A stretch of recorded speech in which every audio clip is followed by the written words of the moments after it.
Welcome back to OT Between the Sheets, a podcast designed to have uncomfortable conversations foster pleasurable outcomes. I'm your host, Nicole, an occupational therapist, pelvic health specialist, sexologist, educator, entrepreneur, author, kink enthusiast, cat lover, and all-around conversationalist. My partner and co-host, Jasmine and I, will be discussing various sexuality topics that the average person might not know about, fully understand, or feel comfortable enough to talk about with others. This podcast is intended for informational and educational purposes only, for an audience of consenting adults seeking ways to improve their sex life, unabashedly learn about others' sex lives, have a laugh, or some food for thought. These conversations are with, for, and about real people, regardless of race, sex, gender, orientation, relationship style, ability, body type, or intellect. Some discussions may be more explicit than others, as well as more uncomfortable than others. Listeners' discretion is advised. Take the best and leave the rest. Hey guys, welcome back to the OT Between the Sheets podcast. I am your host, Jasmine. And Nicole is still here. Okay, I'm glad you're still here because we still got things to talk about. Yup. You the teacher, I'm learning. I'm learning from you. Okay, well, let's see. What did you learn in the last episode? So, this episode is a continuation from last episode when we talked about non-monogamous and monogamous relationship structures, right? So, Nicole took this whole big class back in the summer of 2021. Correct. And she had a few key takeaways. So, first we talked about what is monogamous. Monogamous is when two people are in a relationship together and they are just themselves. There's no other partners involved. And non-monogamous is when it is one or multiple people in a relationship with all having understanding that this is where they're at, basically. That is for ethical non-monogamy, yes. Okay, so for the most what I mean by that in is, layman's terms, and they're all consenting adults, and they all are trying to build a relationship either amongst themselves, amongst each other if they're polyamorous, or with the understanding that me, Jasmine, I'm also dating Nicole, Paul, and Peter. Correct. All right, see, Okay. There you go. Give me some points. Very good. And then, not to leave out my solo poly people who want to be in a relationship with other people, but at home they don't have a primary partner. So they basically keep all of the finances, household stuff,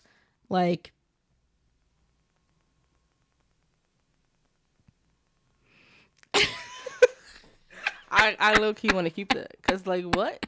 All right, just so y'all know, Nicole trying to find her words and she's staring at me like I'm supposed to just read her mind. And I'm keeping that gap, so there you go. Anyway. Okay. Now that I found my words, get it back together? Cause I got it. Thank you. I'm here with it. When it comes to solo polyamory, these are individuals who enjoy dating other people, multiple other people, but they like to prioritize their own independence, autonomy. A lot of times you'll find people who practice solo poly living by themselves. They don't necessarily have a primary partner, and they don't desire to, upscale their relationship where they're looking for marriage or kids, right, so or anything like that. They're not trying to move to the next level. Right, exactly. All right.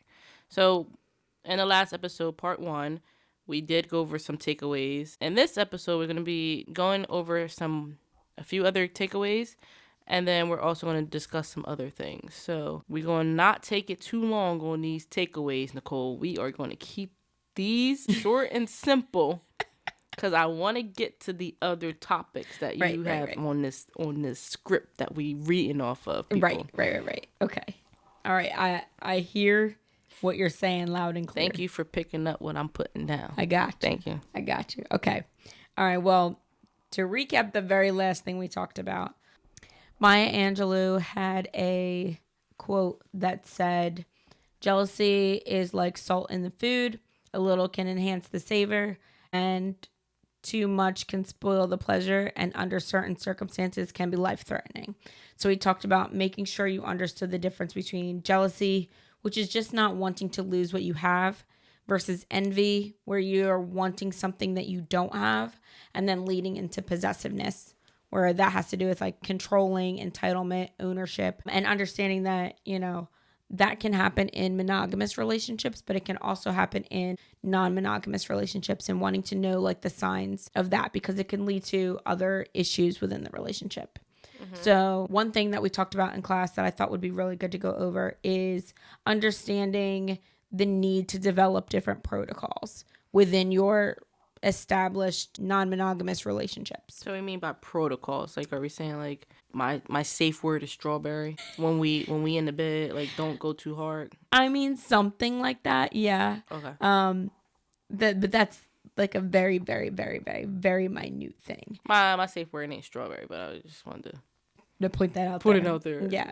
So no, basically talking about like you want to make sure that you both are on the same page, or you all are on the same page. So you want to recognize, especially if you are someone who, one of the biggest non-monogamous groups is like swingers, right? You ever see someone with a pineapple tattoo? Or you got pineapples outside the house? Okay. They may or may not be a swinger. I'm just saying. Peep that. Anybody going on a cruise, look for them upside down pineapples. That's what I'm saying. Outside the doors. Exactly. Those swingers. So especially with like when you're dating a couple, or if you are a couple and you're looking to go outside of your monogamous relationship, you want to make sure that you are on the same page about what you're looking for. Is it a one night thing? Is it a continuous thing?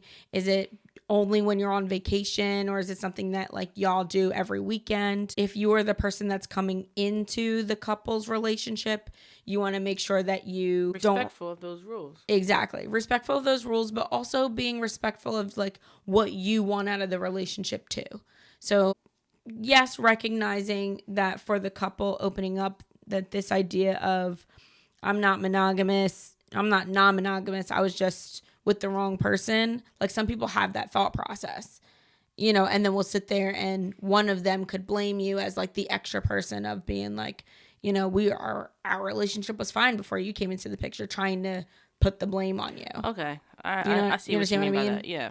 So you want to make sure that you're, paying attention to those things. Okay. Another thing you want to look at is what we call new relationship energy. And this is in both monogamous and non-monogamous relationships. Oh, you're talking about like when you're still in that honeymoon phase. Yes. Everything is golden. Yes. Everything she says is beautiful. And I'm just like, oh, great. It's perfect. Exactly. Okay. So that is like it is a literal chemical reaction that is happening where your brain is dumping a bunch of dopamine, which is those like happy feel good chemicals into your body, and you're like, every time I look at this person, talk to this person, be around this person, like they are my end all be all, right?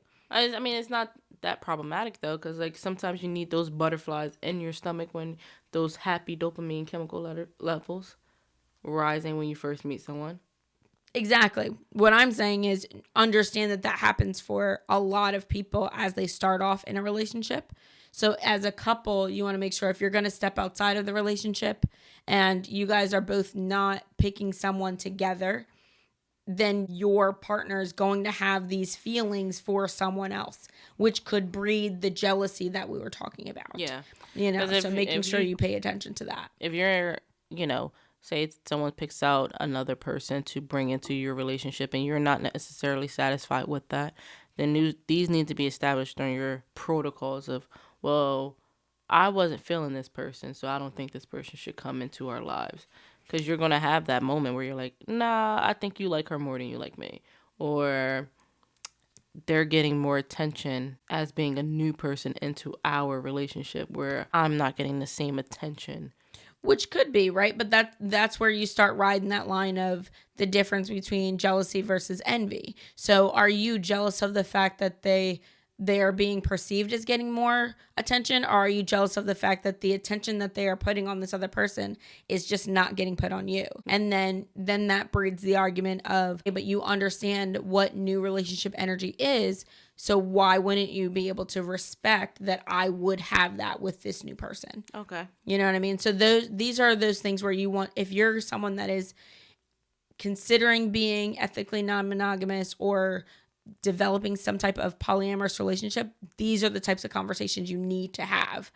Because otherwise you are going to start having those, you could start having those jealousy thoughts, which then could lead to envy because you're like, well, you're giving this person all of this attention, and that's why your new relationship energy is lasting 2-3 years, whereas ours only lasted 6 months, that kind of thing. So just keeping that in mind. And then that also leads into the next thing that we talked about in this class, which is intimate partner violence.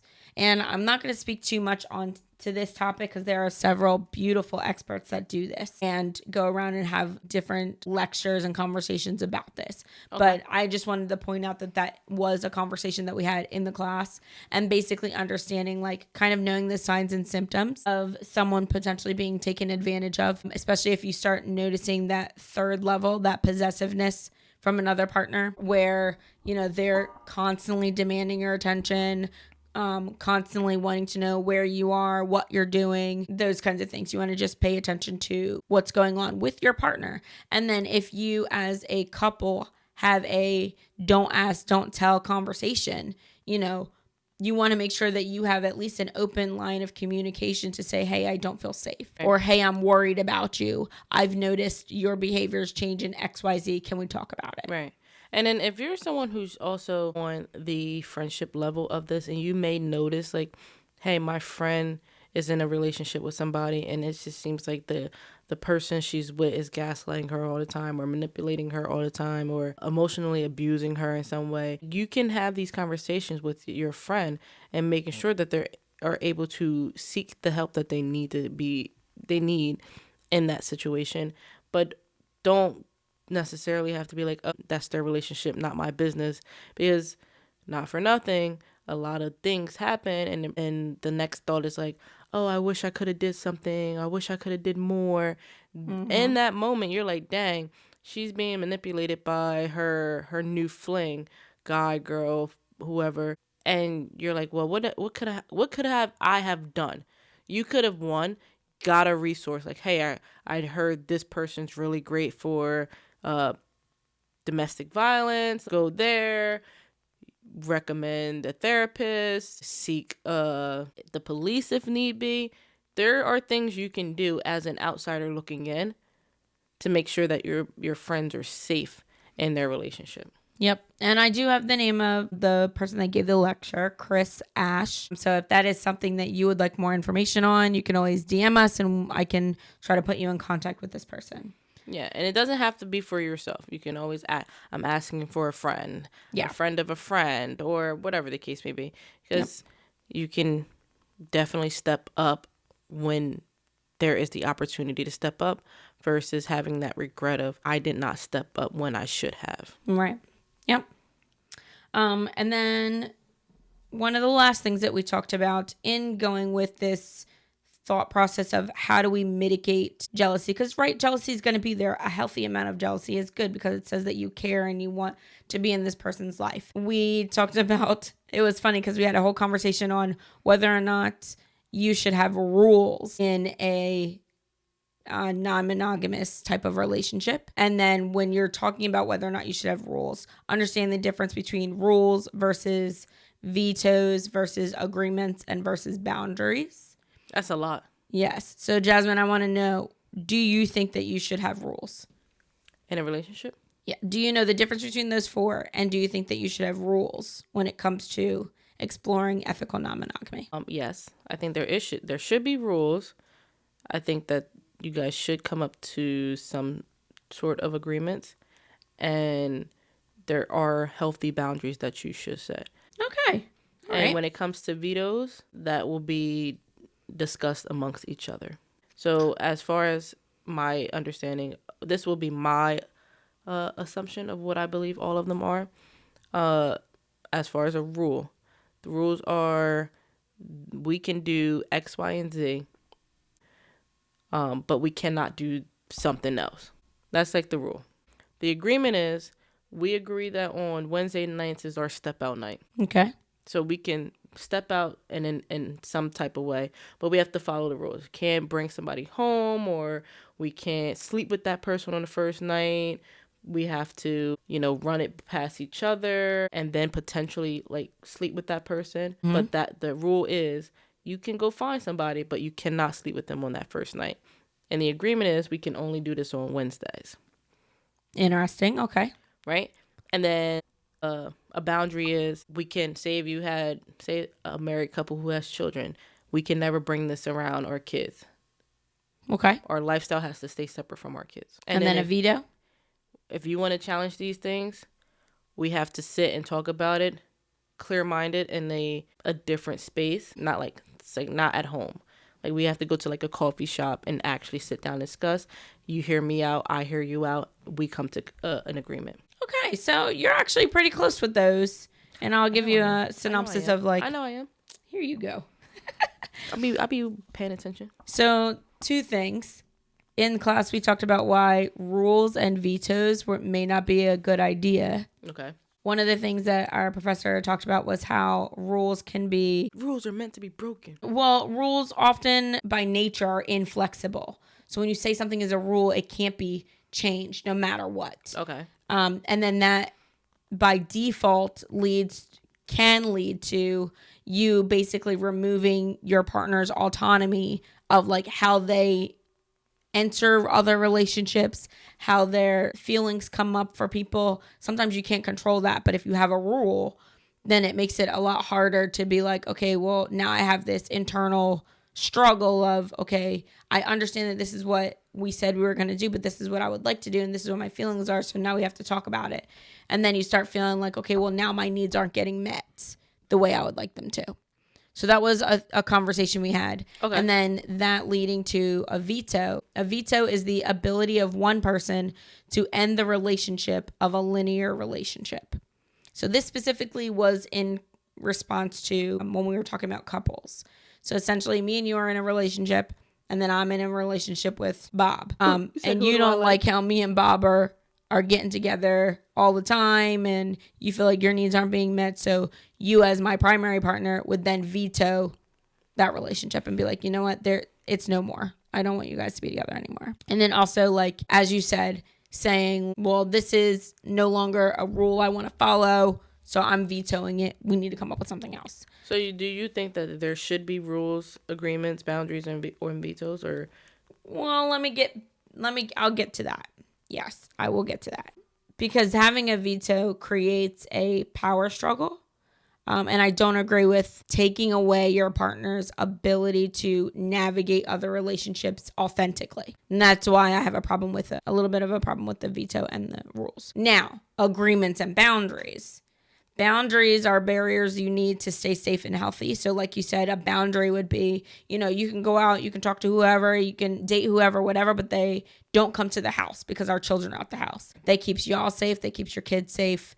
And I think boundaries are exceedingly important. They can be clear. They can be fair. They can be used to help like mitigate any type of physical, psychological, emotional harm, which I think is necessary. And then the last thing would be agreements. So agreements are discussed and agreed upon by everyone that's in the relationship. So it helps you explore how everyone that could be involved or that could be affected can stay happy, healthy, and safe. And I think that is important to have agreements to say, okay, hey, this is what we're agreeing upon right now. Could it change later? Absolutely. But as of right now, this is what's working for us. So to answer your question, do I think rules should be involved? It depends on what those rules are. If the rules and the boundaries are aligning in terms of like rules are you can't have another primary relationship. You can date whoever you want, but I want to be your primary. All right, I can understand that as a rule. Boundary, no one can come to the house. This is our house for our kids. That's it. I can understand that. But a veto where you basically are injecting yourself into my relationship that I'm establishing with someone else and you don't know that person, you're just more upset at my actions for whatever reason, I don't agree with that. Because that you have more of a problem with me than you do with the relationship I'm having with someone else in some cases. Now, if it comes to, anything that has to do with partner violence or a negativity or where your needs aren't being met, then absolutely a conversation needs to be had. But I still don't think that you should necessarily have the rights and ability to be like, no, it's over. oh, yeah, we're going to end this because, like, the way he's looking at you is, like, too much. And it feels like you're more in tune with him. And I'm, like, vetoing. It's like, yep, cut it off. Can you repeat that? I'm sorry. What are we in different rooms? No, I like that whole question went in one ear and out the other. I didn't process a single word. I'm saying, so you're saying you don't like the veto because if I was to say, hey, no, I don't like the fact that he looks at you a certain way, touches you a certain way, even though it has nothing to do with the relationship I have with this other person, I just don't like that for you. And I'm like, I want to veto this and I don't want that. I don't want this type of relationship anymore. You're saying you don't like that because I am basically making an assumption off of y'all relationship, not necessarily everyone's relationship. In a poly relationship, potentially, yeah. Are you saying that you are vetoing mine in your relationship or mine and Bob's? You're in Bob's. Yeah, I don't agree with that personally. There are some people that are like, no, that's fair. Okay, that's your opinion. For me, as a non-monogamous person, Bob's not doing anything that's like problematic. Right. He's treating you right because he's taking you on the appropriate dates. He's following the rules. Right. But me personally, I'm just like, I'm not feeling it for you to continue. Let's veto this and ixnay Bob. Yeah. No, I'm not agreeing with that. Okay. Yeah. All right. So good to know. Mm-hmm. And then lastly, in the class, at the end of the class, we had to create our own workshop. So I actually created a workshop for medical professionals, specifically for primary care providers, hospitalists, internal medicine, OBGYNs, case managers, PT and OTs, nursing. And the workshop was about understanding why it's important that these types of relationship structures exist and talking about how monogamy and forms of polyamory are out there and like are for our patients. And so understanding the different vocabulary, understanding how there is an STD, STI stigma and what that's like, resources for getting tested, community members coming out to their medical providers, those kinds of things. Again, looking for signs of partner violence and then also like polyparenting, because as medical providers, you might run into people who have these different relationship structures. So being able to understand the lingo and the vocab around it and how that could be potentially affecting the way you're interacting with your patients, but also affecting their health is important as providers. Hey, that's good. If you're in a hospital and you got two people sitting at your bedside and you're like, well, who are these people? It could be very offensive to, like, I'm partner one and I'm partner two. Right, exactly. So then we would say this is like my metamor or... Whoa. Yes. We ain't about to drop down there because...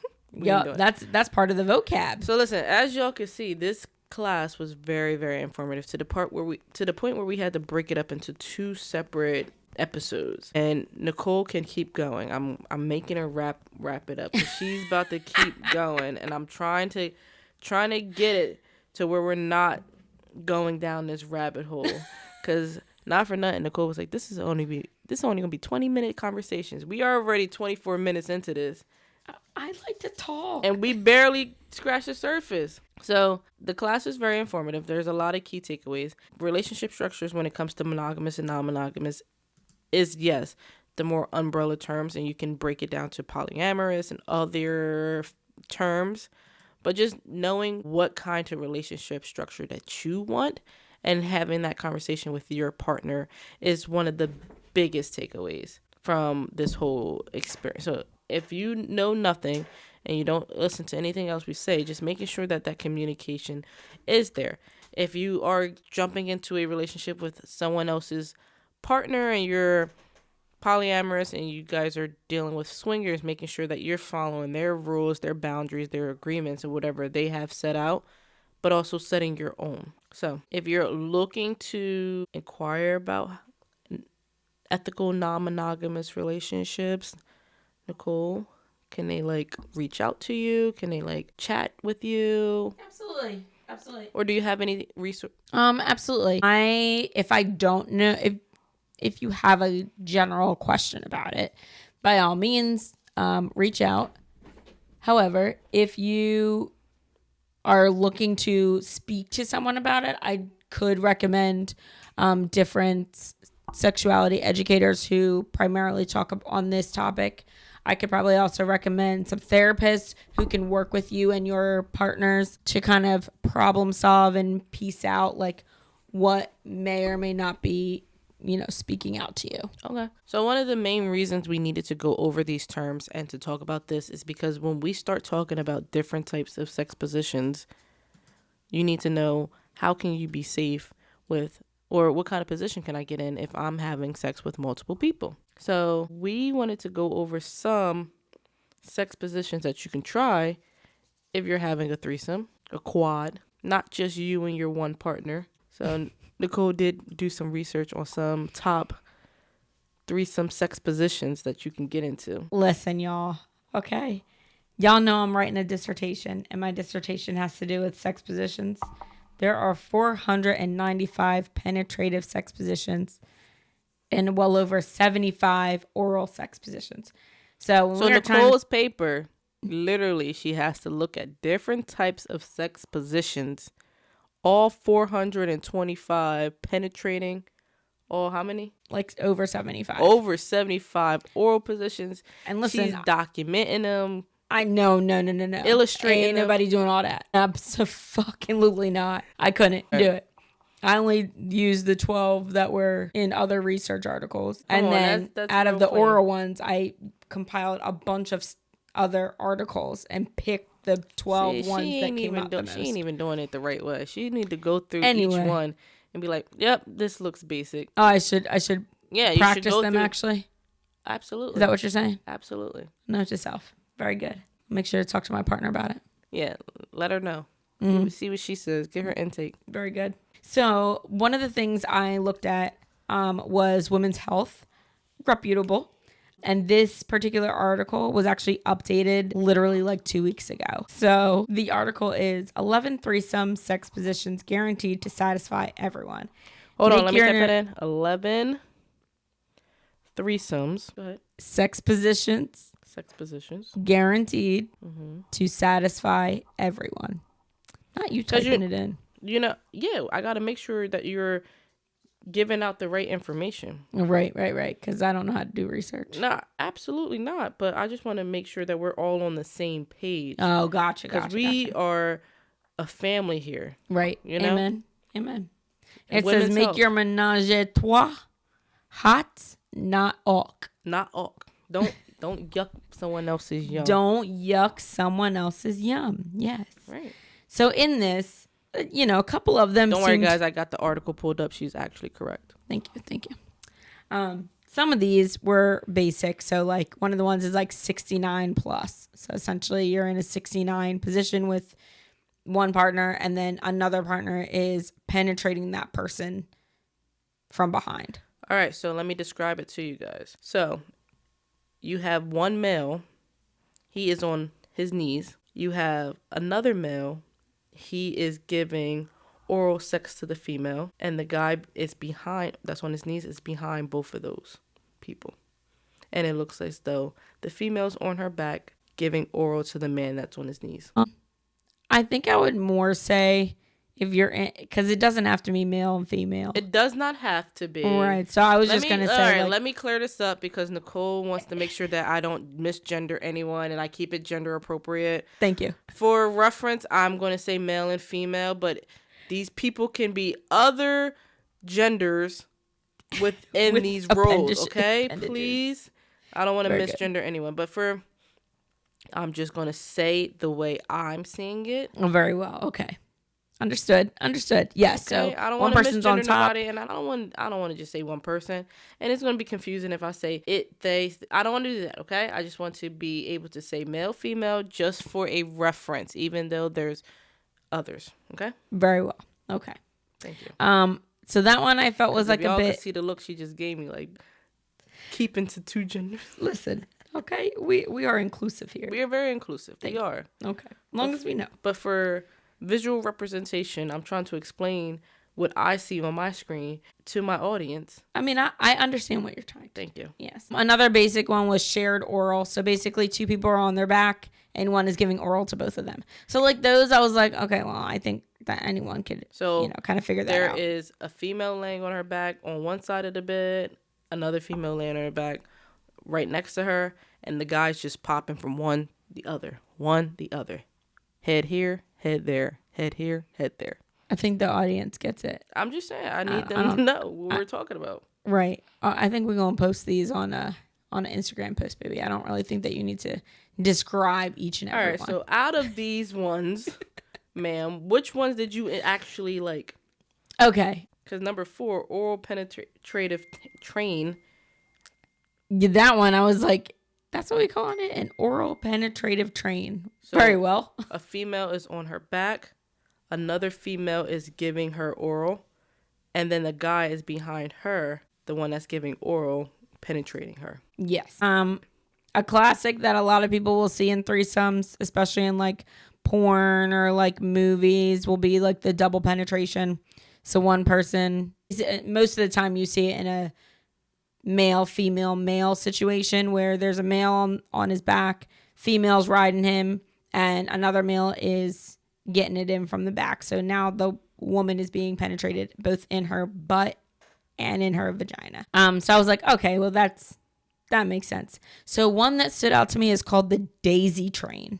Yeah. I'm sorry, the daisy chain. This looks crazy. And I was like, how the hell? This looks wild. I don't know if you're like laying on your back on, like, are they laying on the bed or is she actually upside down? I don't really know. If I could guess, it looks like there's one person that's laying on their back.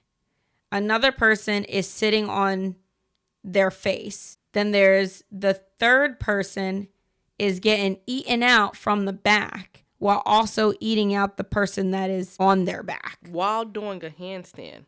Yeah, that's what it looks like. Or like everyone's laying down on the bed on their side. Each participant lies on their side with their face at the neighbor's crotch, forming a circle. The first person performs oral sex. The second person, who is simultaneously performing oral sex on the third, who is performing oral sex on the first. Easy peasy. Says the description. That's the description. So yeah, I was like, oh, wow, okay. Interesting. And then another one would be like double oral. So you know how you have like double penetration? I don't know why I never would have thought that like double oral would be a thing. I've seen it, but then I'm like, yeah, that would make sense. If at least one person in your trio has a penis, you can consider performing manual fellatio on them. Yeah, so basically someone's sucking the dick and the other one's sucking the balls. One that I know is like a one that you see in a lot of porn videos. Not that I'm an expert at porn videos or anything like that, but one of the main ones is the Eiffel Tower. Yes. Yep. Absolutely. Don't quote me as an expert, but one way to do this is to have one partner lie on their back while the one partner rides them and the other partner sits on their face. Yeah, that's one. Or woman is on her knees, one partner is penetrating her from behind while the other partner is penetrating her from the face. Then both partners put their hands up and clap at top, forming a nice triangle, Eiffel Tower. That's great. Yeah. So, you know what, y'all? Honestly, out of all of these, if you decide to go on this website, Women's Health, they did a phenomenal job with the illustrations and descriptions. So I especially want to know if someone tries this daisy chain or if you've done this before.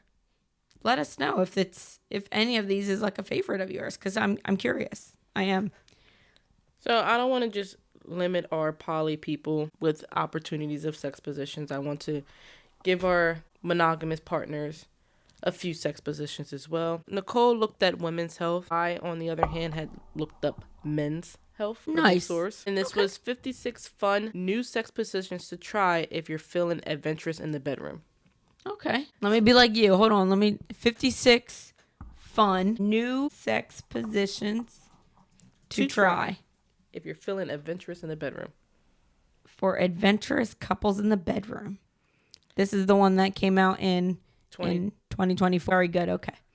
We're on the right page, y'all. So one of the ones that I saw that I thought was like, wow, this is interesting, was called the Pearly Gates. Not the pearly. We getting heavenly up in here. So the giver lies on their back.